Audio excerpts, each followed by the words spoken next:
Hello friends, नमस्कार friends. आज हम हल करने वाले हैं षष्ठ जांच परीक्षा के प्रश्न पत्र को। इससे पहले फ्रेंड्स 6 का ए से लेकर के 6 के ई तक में जितने भी प्रश्न थे उन सभी प्रश्नों को हम हल करा चुके हैं। अगर फ्रेंड्स वो वीडियो नहीं देखें तो एक बार जाकर जरूर से देख लें। आप फ्रेंड्स प्लेलिस्ट में जा करके सभी वीडियोज़ को चैप्टर वाइज देख सकते हैं। तो चलिए सबसे पहले देख लेते हैं आज हम षष्ठ जांच परीक्षा के प्रश्न पत्र के पहले नंबर को। इसमें फ्रेंड्स बोला गया है कि निम्नलिखित दशमलव संख्याओं को स्थानीय मान सारणी में लिखिए। तो यहाँ पर फ्रेंड्स ए से ई तक के सभी प्रश्नों को सारणी बनाकर आपको लिखना होगा। तो चलिए फ्रेंड्स सबसे पहले हम एक सारणी बना लेते हैं, उसके बाद आपके सामने लाते हैं। तो फ्रेंड्स देखिए, आप देख सकते हैं यहाँ पर हमने एक लिख लिया पूर्ण संख्या खंड, एक दशमलव खंड। ये फ्रेंड्स हम एक पेज में बना कर लाए हैं। यहाँ पर अगर कॉपी में बनाते तो प्रश्न यहाँ पर अच्छे से नहीं दिखता, इसलिए प्रश्न आपके सामने भी रहना चाहिए, आपको बनाने में भी सुविधा होनी चाहिए। तो देखिए 11.005 है। तो दशमलव के पहले वाला संख्या क्या, इकाई दहाई, एक इकाई है और दहाई भी एक है। तो देखिए ये रहा हमारा इकाई, इकाई के सामने यहाँ पर एक लिखेंगे और दहाई के सामने भी हम एक लिखेंगे, इस प्रकार से है। क्लियर है। उसके बाद देखेंगे 005 है। तो फ्रेंड्स ये वाला 0 हमारा दशांश होगा, उसके बाद वाला शतांश होगा और उसके बाद वाला हजारवां होगा। यहाँ पर 005 है तो बस यहाँ पर 005 इस प्रकार से आप भर दीजिएगा। क्लियर है। दूसरा नंबर देखिए, दशमलव के पहले के 0 है, यानी कि इकाई के स्थान पर 0 है, तो इकाई कहाँ ये वाला है तो 0 दे देंगे। उसके बाद में 008 है तो यहाँ पर 008 इस प्रकार से लिख दीजिएगा। क्लियर है। फिर 465, तब पढ़िए दशमलव के पहले इकाई दहाई सैकड़ा। 465 इकाई क्या है 5, दहाई है 6 और सैकड़ा है 4, लिख देंगे। फिर दशमलव के बाद हमारा 08, यानी 0 दशांश हो जाएगा, अब 8 हमारा शतांश हो जाएगा। यह है 79.14, यानी कि इकाई दहाई, इकाई 9 दहाई 7, इकाई 9 दहाई 7। ठीक है फ्रेंड्स, यहाँ पर 9 और 7 लिख रहे हैं। और उसके बाद है 1 और 4, तो देखिए दशांश हो जाएगा 1, यहाँ पर शतांश हो जाएगा 4। एक लास्ट देखिए 1.709। तो फ्रेंड्स यहाँ पर इकाई क्या हो जाएगा 1 और फिर दशमलव है, यानी कि यहाँ पर दशमलव पड़ेगा, फिर 709, 7 हमारा दशांश हो जाएगा, 0 फ्रेंड्स शतांश हो जाएगा और 9 हमारा यहाँ पर हजारवां हो जाएगा। तो क्लियर है। इस प्रकार से फ्रेंड्स हमारा ये वाला पूरा का पूरा पहला नंबर में जितने प्रश्न दिए गए थे सभी हल हो चुका है। ठीक है फ्रेंड्स, तो उम्मीद करते हैं कि यहाँ पर पहला का 5 प्रश्न आप अच्छे से समझे होंगे। तो चलिए फ्रेंड्स अब आ जाते हैं दूसरे नंबर पर। तो फ्रेंड्स देखिए दूसरे नंबर में बोला गया है कि निम्नांकित को दशमलव के रूप में व्यक्त कीजिए। तो चलिए फ्रेंड्स ए और बी इन दोनों प्रश्न को पहले लिख लेते हैं, उसके बाद आपके सामने लाते हैं। तो फ्रेंड्स देखिए हम यहाँ पर दूसरा का ए और बी दोनों प्रश्न लिख लिए हैं। इसमें सबसे पहले 100 है, यहाँ पर 40 है, यहाँ पर 3 है, तो सबको जोड़िएगा 140 और 3 143। तो ये वाला लिख दीजिए प्लस में। यहाँ पर फ्रेंड्स जो संख्या दिया गया है 1/10, यहाँ पर 4/100, यहाँ पर 3/1000, इसको लिख लेंगे आप। अब देखिए 143 रहने दीजिए। यहाँ पर फ्रेंड्स एक अंक नीचे 0 है तो ऊपर एक अंक के बाद दशमलव पड़ जाएगा, दशमलव 1। यहाँ पर फ्रेंड्स 2 0 है तो 2 अंक के बाद दशमलव, तो यहाँ पर 4 लिखेंगे तो 2 अंक के बाद दशमलव। यहाँ पर 3 0 है तो 3 अंक के बाद दशमलव, यहाँ पर 3 लिख देंगे तो 1 2 3 अंक के बाद दशमलव। तो फ्रेंड्स इस प्रकार से हमारा दूसरा का ए नंबर हल हो चुका है। अब बी नंबर देखेंगे, 10 जोड़ 7 कितना हो जाता है 17। ठीक है फ्रेंड्स, इसको देखिए डायरेक्ट हल कराएंगे। यहाँ पर 1 0 है नीचे तो ऊपर एक अंक के बाद दशमलव लग जाएगा 4, यहाँ पर 2 0 है तो ऊपर 2 अंक के बाद दशमलव लग जाएगा 7, उसी प्रकार से यहाँ 9। तो फ्रेंड्स ए नंबर और बी नंबर दोनों हमारा हल हो चुका है। तो चलिए आते हैं तीसरे नंबर प्रश्न पर। तो फ्रेंड्स देखिए ये रहा तीसरा नंबर प्रश्न। इसमें बोला गया है सेंटीमीटर का प्रयोग कर निम्नांकित को दशमलव रूप में लिखिए। तो चलिए तीसरा का ए और बी दोनों को हल कर लेते हैं। तो फ्रेंड्स देखिए तीसरा का ए नंबर और बी नंबर दोनों प्रश्न हम लिख लिए हैं। तो यहाँ पर 5 सेंटीमीटर, यहाँ पर 3 मिलीमीटर। तो इस सभी को हमें सेंटीमीटर में बदलनी है, तो सेंटीमीटर को पहले रहने दीजिए। इस मिलीमीटर को यहाँ पर सेंटीमीटर में बदलेंगे तो पहले यहाँ पर +3 मिलीमीटर को सेंटीमीटर में बदलने के लिए 10 से भाग देना होता है।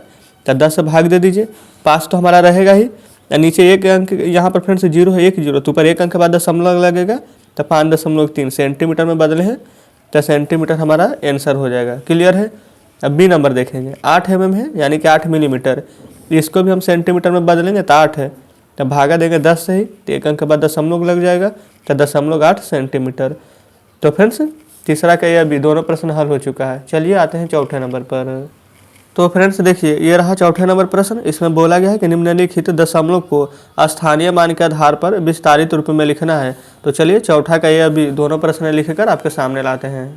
तो फ्रेंड्स जैसे कि आप देख सकते हैं हमने यहाँ पर चौथा का ए नंबर और बी नंबर दोनों प्रश्न लिख लिया है।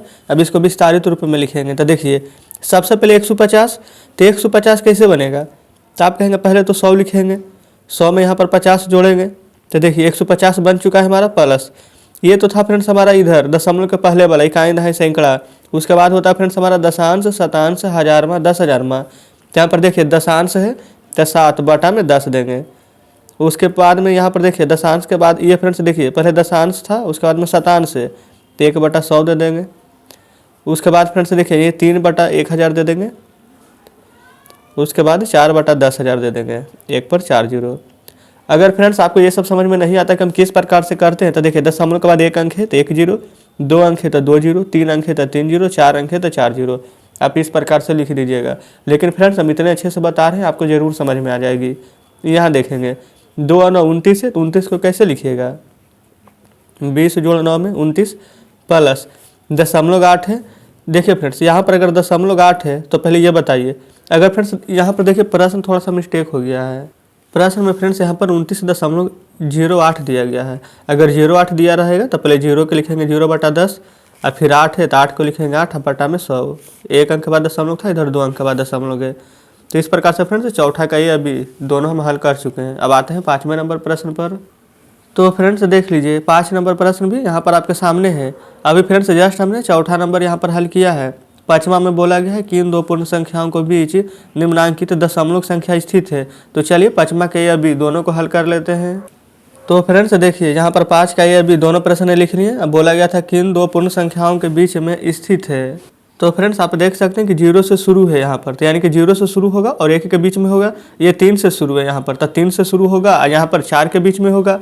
तो बस आपको वही लिख देना है कि 0.06 पूर्ण संख्याएँ, बस यहाँ पर जिससे शुरू है तो 0 से शुरू है तो लिख देंगे 0 और किसके बीच में था, वही बोला गया था लिखने के लिए। तो 0 और 1 के बीच में स्थित है। ठीक है, इस प्रकार से आप लिख देंगे। उसी प्रकार से यहाँ पर बी नंबर को देखिए 3.01 है तो यहाँ पर लिखेंगे 3.01 पूर्ण संख्याएं। यहाँ पर देखिए 1 3 और यहाँ पर 1 4, तो यहाँ पर लिखेंगे 3 और 4 के बीच स्थित है। तो इस प्रकार से फ्रेंड्स 5 का ये अभी दोनों प्रश्न हमारा हल हो चुका है। क्लियर है? तो चलिए अब आते हैं नेक्स्ट प्रश्न पर। तो फ्रेंड्स देखिए ये रहा दूसरा नंबर प्रश्न। इसमें बोला गया है कि निम्नलिखित दशमलव संख्याओं को भिन्न को न्यूनतम रूप में लिखिए। तो चलिए सबसे पहले दूसरा का पहला और दूसरा दोनों को पहले लिख लेते हैं। तो फ्रेंड्स देखिए दूसरा का पहला दूसरा दोनों प्रश्न लिख लिए। इसको बोला गया था सरलतम करने के लिए। तो देखिए ऊपर 5 लिख देंगे, 5 के 1 अंक के बाद दशमलव है तो बटा में 1 जीरो काटेंगे फ्रेंड्स। तो 5 एकम 5, 5 दूनी 10, यानी कि 1/2 हमारे इस प्रश्न का बिल्कुल सही जवाब हो जाएगा। क्लियर है? अब देखेंगे यहाँ पर ये फ्रेंड्स 0.018 है तो यहाँ पर सबसे पहले 18 लिख देंगे। 1 2 3 अंक के बाद दशमलव है तो नीचे बटा में 3 जीरो दे देंगे। ये देखिए 2 नंबर के 18 और 2 से 2 5 10 और 2 शून्य बच गया है तो 500 आंसर। यहाँ पर फ्रेंड्स ध्यान दीजिएगा, अगर प्रश्न में यहाँ पर 0 लगता है कि है हम छोड़ दीजिए। यहाँ पर अगर 0 रहेगा तो आप 1 शून्य यहाँ बढ़ा देंगे, 1 शून्य यहाँ बढ़ा देंगे तो 1/20 आपका आंसर हो जाएगा। ठीक है, चलिए आ जाते हैं नेक्स्ट प्रश्न पर। तो फ्रेंड्स देखेंगे यहाँ पर दूसरा के ये अभी में बोला गया है इतना और इतना में से कौन बड़ा है और इसमें से कौन सी संख्या बड़ी है। ये देखिए फ्रेंड्स यहाँ पर 0 था, ठीक है, हमसे छूट गया था, आप दे देंगे, हम बता दिए हैं आपको। तो चलिए यहाँ पर दूसरा का ए अभी हल करते हैं। तो फ्रेंड्स आप जैसा कि देख सकते हैं हम यहाँ पर दूसरा का ए अभी दोनों यहाँ पर प्रश्न लिख लिए हैं। इसमें यही पूछा गया था कि कौन सी संख्याएं बड़ी है। तो देखिए यहाँ भी दशमलव है, यहाँ भी दशमलव है। दशमलव के बाद फ्रेंड्स यहाँ पर 0 है, लेकिन दशमलव के बाद यहाँ पर 3 है, तो बस यहाँ पर यही बड़ा होगा। तो बस यहाँ पर डायरेक्ट ये बड़ा कर देंगे। यहाँ देखेंगे 1.1 सेम चल रहा है, दशमलव के बाद यहाँ पर 5 है, यहाँ पर 0 है, तब तो ये बड़ा हो जाएगा। देखिए फ्रेंड्स बेहद ही आसान प्रश्न था। तो इस प्रकार से हम दूसरा का ये अभी दोनों हल कर लिए हैं। अब आते हैं फ्रेंड्स नेक्स्ट प्रश्न पर। तो फ्रेंड्स आप यहाँ पर देख सकते हैं तीसरा नंबर में बोला गया है कि 835 पैसे को दशमलव का प्रयोग कर रुपये में बदलिए। इसमें फ्रेंड्स बोला गया है कि दशमलव का प्रयोग कर किलोमीटर में बदलिए। तो चलिए तीसरा का ये भी हल करते हैं। तो फ्रेंड्स देखिए तीसरा के ये अभी दोनों प्रश्न लिख लिए। 835 पी का मतलब पैसा, 765 एम का मतलब मीटर। इसको रुपया में फ्रेंड्स बदलना है तो 100 से भागा देंगे। 835 बटा में 100 तो देखेंगे नीचे 2 शून्य है तो ऊपर 2 अंक के बाद दशमलव देंगे तो 8.35 रुपया। ये फ्रेंड्स हमारे सवाल का बिल्कुल सही जवाब हो जाएगा। यहाँ देखें 765 मीटर है, किलोमीटर में बदलना है तो 1000 से भागा देना है, 765 बटा में 1000। नीचे 1 2 3 शून्य है तो 1 2 3 अंक के बाद यहाँ दशमलव देंगे तो रियल में हो जाएगा 0.765 किलोमीटर में बदलने हैं तो किलोमीटर आंसर। तो इस प्रकार से फ्रेंड्स हमारा यहाँ पर तीसरा क्रिया भी दोनों प्रश्न हल हो चुका है। तो चलिए अब आ जाते हैं नेक्स्ट प्रश्न पर। तो फ्रेंड्स देखिए जस्ट हमने अभी तीसरा नंबर हल किया है। चौथा में बोला गया है 3 ग्राम को दशमलव का प्रयोग कर किलोग्राम में बदलिए, इसमें दशमलव को हटाकर किलोग्राम को लिखिए। तो चलिए चौथा के अभी दोनों प्रश्न लिख लेते हैं। तो फ्रेंड्स देखिए चौथा के अभी दोनों को हल करते हैं। 3 ग्राम है तो इसको यहाँ पर किलोग्राम में बदल लेंगे। ठीक है, 1 किलो में 1000 ग्राम होता है तो यहाँ पर इसको 1000 से भागा दे देंगे। क्लियर है, ऊपर 1 अंक है नीचे यहाँ पर 3 जीरो तो 3 अंक के बाद दशमलव देंगे तो 003। देखिए 1 2 3 अंक हो गया, दशमलव 0 दे देंगे। ये हमारा किस में बदल जाएगा, केजी में। तो फ्रेंड्स यही हमारा आंसर हो जाएगा। क्लियर है। अब बी नंबर को देखिए, यहाँ पर इतना केजी है, दशमलव को हटाना है तो यहाँ पर देखिए 11.001 है।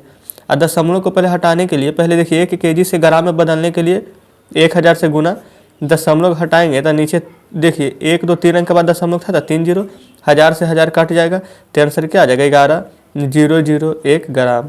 तो फ्रेंड्स इस प्रकार से चौथा का बी नंबर भी हमारा हल हो जाता है। अब आते हैं 5 नंबर पर। तो फ्रेंड्स देखिए ये रहा 5 नंबर प्रश्न। इसमें बोला गया है कि 0.007 से 7 कितना अधिक है। तो फ्रेंड्स देखिए इस 7 में से अगर 0.007 हटा लेंगे तो हमें मालूम चल जाएगा कि कितना अधिक है कि नहीं। देखिए फ्रेंड्स तो हम क्या करते हैं 5 नंबर प्रश्न पहले लिख लेते हैं, उसके बाद आपको समझाते हैं। तो फ्रेंड्स देखिए ये 7 माइनस 0.007 कर लिए हैं। ठीक है, तो जब देखिए इसको माइनस कीजिएगा आप तो 6.993 प्राप्त होगा, क्योंकि फ्रेंड्स यहाँ पर 7 रहेगा और 0.000 तो 10 में से 3 यहाँ पर 7 जाएगा तो 3, 9 में से 0 जाएगा तो 9, 9 में से 0 जाएगा तो 9, और जो यहाँ पर 7 लिखेंगे वो 6 हो जाएगा, एक कम। तो फ्रेंड्स ये तो आंसर हो गया। लेकिन इसमें बोला था कि 0.007 से 7 कितना अधिक है, तो आप यहाँ पर लिख देंगे इस प्रकार से फ्रेंड्स कि अतः 0.007 से 7 कितना अधिक था, तो 6.993 अधिक था। तो लिख दीजिएगा कितना अधिक है। तो फ्रेंड्स इस प्रकार से 5 नंबर प्रश्न हमारा हल हो जाता है। क्लियर है। तो चलिए अब आपके सामने बुक लाते हैं। तो फ्रेंड्स देखिए बुक आपके सामने है। ये फ्रेंड्स अभी जस्ट हमने 5 नंबर प्रश्न को हल किए हैं। तो फ्रेंड्स देखिए आज इस प्रकार से हमारा षष्ठ जांच परीक्षा के प्रश्न पत्र का पहला नंबर और दूसरा नंबर दोनों प्रश्न हल हो चुका है। और फ्रेंड्स इसमें देखिए 2 प्रश्न हल किए हैं और 2 प्रश्न हमारे शेष बच गए हैं, 3 नंबर और 4 नंबर। तो फ्रेंड्स कल हम 3 नंबर और 4 नंबर दोनों प्रश्न को हल करा देंगे। तो फ्रेंड्स देखिए जो भी यहाँ पर प्रश्न बच गए हैं वो आपका होमवर्क में रहेगा, आप एक बार खुद से बनाने का प्रयास जरूर से कीजिएगा। अगर फ्रेंड्स आपसे नहीं बनता है तो जब कल हम वीडियो डालेंगे तो आप उससे मिला लीजिएगा। तो फ्रेंड्स अगर आपको हमारे बताने का तरीका अच्छा लगा हो तो वीडियो को लाइक और चैनल को सब्सक्राइब जरूर से कर दीजिएगा।